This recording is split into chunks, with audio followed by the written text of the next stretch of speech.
አርሰናሎች በክረምት የዝውውር መስኮት ላይ በጥሩ ሁኔታ ስማቸው ከተጫዋቾች ጋር እየተያያዘ ነው ያለው። በተለይ ተጫዋቾች ወደ አርሰናል ይመጣሉ፣ ከአርሰናል ይሄ ይወጣል የሚል ተደጋጋሚ የሚዲያ ማሞቂያ ሆኖ እየተመለከትን ነው ያለው። አሁን በዚህ ሳምንት ውስጥ መድፈኞቹ የሁለት ተጫዋቾችን ጣጣ ለመጨረስ መቃረባቸውን ነው ይፋ የተደረገው። እነዚህ ሁለት ተጫዋቾች የስፔን ብሔራዊ ቡድን የመሃል ሜዳ ሞተር የሆነው ዙቢሜንዲ ነው። ይህ ተጫዋች የአርሰናል ተጫዋች መሆኑ ያበቃለት ጉዳይ ነው።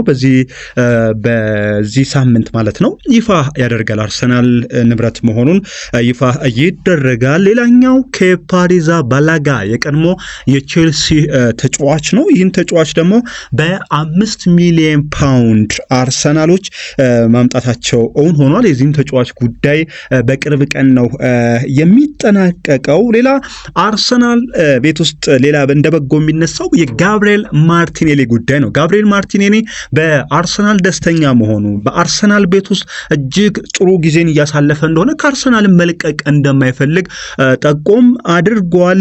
ነገር ግን ከአርሰናል የሚለቁ ተጫዋቾች አሉ። ከነዚህ መካከል ቶማስ ፓርቴ ነው። ቶማስ ፓርቴ ከአርሰናል ጋር ይለያያል የሚለው ወሬ ይለያያል የሚለው መረጃ መሰማቱ ራሱ ትንሽ ለአርሰናል ደጋፊዎች ዱቡዳ የሆነ ነገር ነው። በዚህ ሳምንት ከተሰሙ ጉዳዮች መካከል አንደኛው ነው። ቶማስ ፓርቴና አርሰናል እስካሁኗ ሰዓት ድረስ ከስምምነት ላይ አለመድረሳቸውን ነው የተጠቆሙ። ይበስም ብሎ አርሰናሎች የቶማስ ፓርቴ እንኳን ከእጃችን ቢወጣ ወይም ከቶማስ ፓርቴኛ ጋር ባይቆይ ወይም የሚቆይበት እድል ባይኖር ብሎ ወደ ሲቪያ ቀንቷል። የሲቪያ የመሃል ሜዳ ተጫዋች አለ ሉሴን ማለት ይህን ተጫዋች ለማስፈረም እየተንቀሳቀሱ እንደሆነም ነው እየተጠቆመው። አርሰናሎች ያው በጣም ከሚፈልጓቸው ተጫዋቾች ወይም ከሚፈልጓቸው የጨዋታ ቦታዎች አንደኛው የአጥቂ ስፍራ የመጫወቻ ክፍል ነው።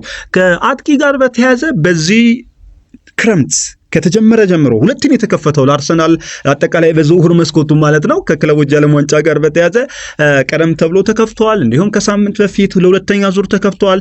በእነዚህ የሁለት ጊዜ የዝውውር መስኮቱም ሲከፈት አርሰናል በተለይ ከአጥቂዎች ጋር ነው ስሙ በስፋት ሲያያዝ የነበረው። ከነዚህ መካከል ቤንጃሚን ሴስኮ፣ ዮኬሬሽ እነዚህ ተጫዋቾች ወደ አርሰናል የሚመጡበት እድል አለ የሚል ተደጋጋሚ መረጃዎችን ስናደምጥ ነው ያለ ነው። አሁንም አርሰናሎች ከነዚህ ተጫዋቾች አንደኛውን ተጫዋች የማምጣት እድል እንዳለው ነው አሁንም መረጃዎች በተደጋጋሚ ይወጣሉ። ስለዚህ አርሰናሎች በክረምት የዝውውር መስኮት ላይ አጥቂ እንዲሁም ሌሎች የመጫወቻ ስፍራ ቶማስ ፓርቴ ትቶት የሚሄድ ስፍራ አለ። እነዚህ ስፍራዎች ላይ አርሰናሎች ተጫዋቾች እንደሚያስፈልጓቸው ነው በስፋት እየተተነተነ በስፋትም እየተጠቆመ ያለው። ያው ቀደም ሲል ኬፓ አሪዛባላጋ ወደ አርሰናል የመምጣቱ ጉዳይ አብቅቶለታል ብያቸዋለሁ። ታዲያ ይህ ተጫዋች መምጣቱን ተከትሎ ካርል ሄርን ማለት ነው የአርሰናል ተጠባባቂ ግብ ጠባቂ ነው። ይህ ግብ ጠባቂ ወደ ሌሎች ክለቦች ፊቱን ሊያዞር እንደሚችል ወደ ሌሎች ክለቦች የሚሄድበት እድል እንዳለ ነው የተጠቆመ ያለው። ስለዚህ አርሰናሎች የሚፈልጉትን በተለይ በዘንድሮ የውድድር ዓመት እንዲሁም ካቻምናም በስፋት እንደ ችግር ሲነሳበት የነበረው የአጥቂ ችግር አለበት። አርሰናል አጥቂ ማስፈረም ይኖርበታል የሚል ተደጋጋሚ ሀሳብ ሲደመጥ ነበረ። አሁን የአርሰናል ደጋፊዎች የሚፈልጉትን ተጫዋች ክለቡ አስፈርሞላቸው ወይ ዮኬሬሽን ወይ ቤንጃሚን ሴስኮ አስፈርሞ ያስብላቸዋል የሚለው ይጠበቃል። ነገር ግን አርሰናል ደጋፊዎች አንድ ፍራቻ አለባቸው። የዝውውር መስኮት ሊዘጋ ወይም ሰዓታት ሲቀር ከሀቨርትዝ ተነሷል። እንዲሁም ጋብሪኤል ሄሱስም አሁን ወጥ አቋም ላይ ይገኛል።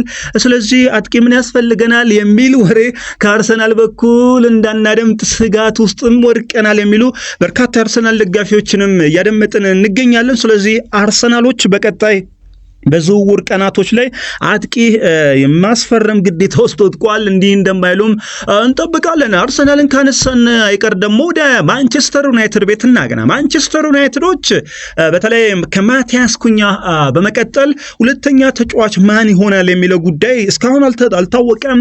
የኤምቤሞ ጉዳይም በእንጥልጥል ነው እየሄደ ያለው። ኤምቤሞ ወደ ማንቸስተር ዩናይትድ መግባት ይፈልጋል።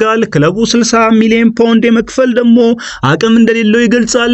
እሱ ተጫዋቹ ግን ወደ ማንቸስተር ዩናይትድ የሚመጣበት እድል አሁንም ሰፊ እንደሆነም ነው እየተጠቆመ ያለው። ሌላ ከማንቸስተር ዩናይትድ ጋር በተያዘ ያው አንድሬ ኦናና በዚህ ክረምት አይለቅም የሚል መረጃ ከሳምንት በፊት ሰምተናል። ስለዚህ አንድሬ ኦናናን ካልሸጠን ሌላ ግብ ጠባቂ አንገዛ፣ ምክንያቱም አቅም የለንም የሚል ሐሳብን ነው በማንቸስተር ዩናይትድ በኩል የተነሳ ያለው። ስለዚህ ከማንቸስተር ዩናይትድ ጋር በዚህ ክረምት ሲነሳ የነበረው ግብ ጠባቂ ኤሚሊያኖ ማርቲኔዝ ነው። አርጀንቲናዊ ግብ ጠባቂ ነው። ያለው ዋንጫ አሸናፊ ነው። በአስቶን ቪላ ቤት ውስጥ አስደናቂ ዓመታትን አሳልፈዋል።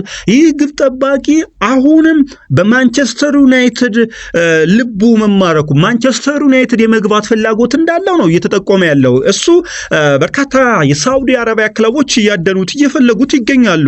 እሱ ግን አይ የእግር ኳስ ሕይወቴን በአውሮፓ ማድረግ እፈልጋለሁ፣ ማንቸስተር ዩናይትድ እንኳን መግባት ባልችል በሌሎች የአውሮፓ ክለቦች መጫወት እፈልጋለሁ ሲል ሐሳቡን ገልጿል።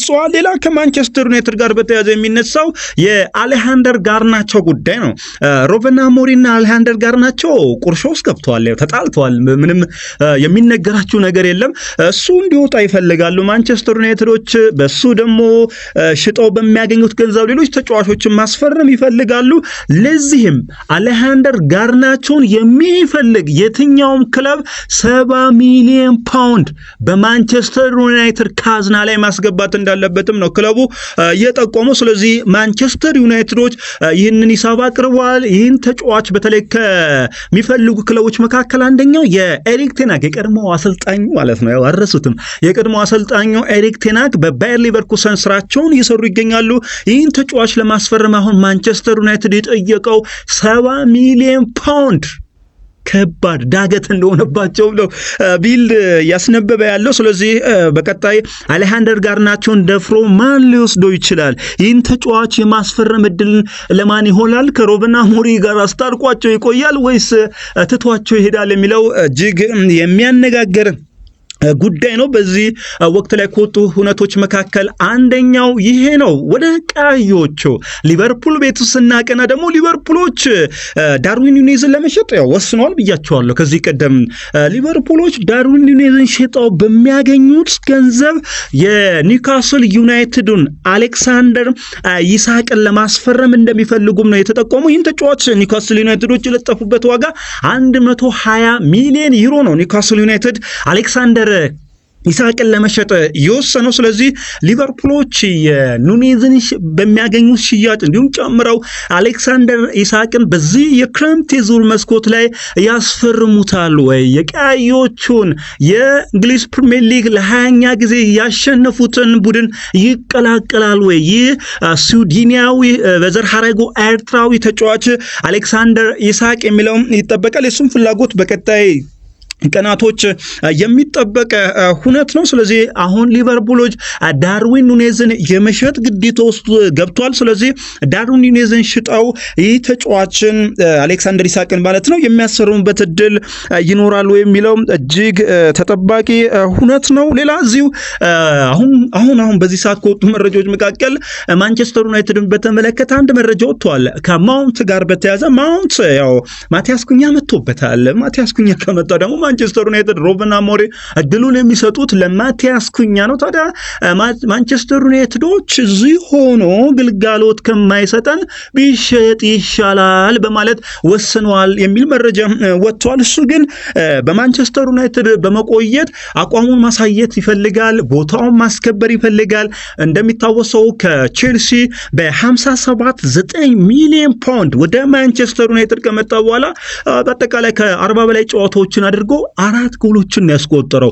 ይህም ያላስደሰታቸው ማንቸስተር ዩናይትዶች ለመሸጥ ፍላጎት እንዳላቸው እሱ ደግሞ በማንቸስተር ዩናይትድ ቆይታ ማድረግ እንደሚፈልግም ነው የተጠቆመው። ሌላ ባርሰሎና ፍራንክ ዲዮንግን ኮንትራቱን ለማራዘም እዛው ባርሰሎና እንዲቆይ ማለት ነው ፍላጎት እንዳላቸው ተጠቁሟል። ስለዚህ ይህ በበርካታ የአውሮፓ እንዲሁም የሳውዲ አረቢያ ክለቦች ከሚፈለጉ ተጫዋቾች መካከል አንደኛው ፍራንክ ዲዮንግ ነው። ስለዚህ ፍራንክ ዲዮንግ እዛው ባርሰሎና የሚቆይበት ሰፊ እድል እንዳለ ነው እየተጠቆመ ያለው። ስለዚህ በቀጣይ ይህ ተጫዋች በባርሰሎና በዚህ የክረምት የዝውውር መስኮት እንደተባለው ቆይታ ያደርጋሉ የሚለው ተጠባቂ ሁነት ነው።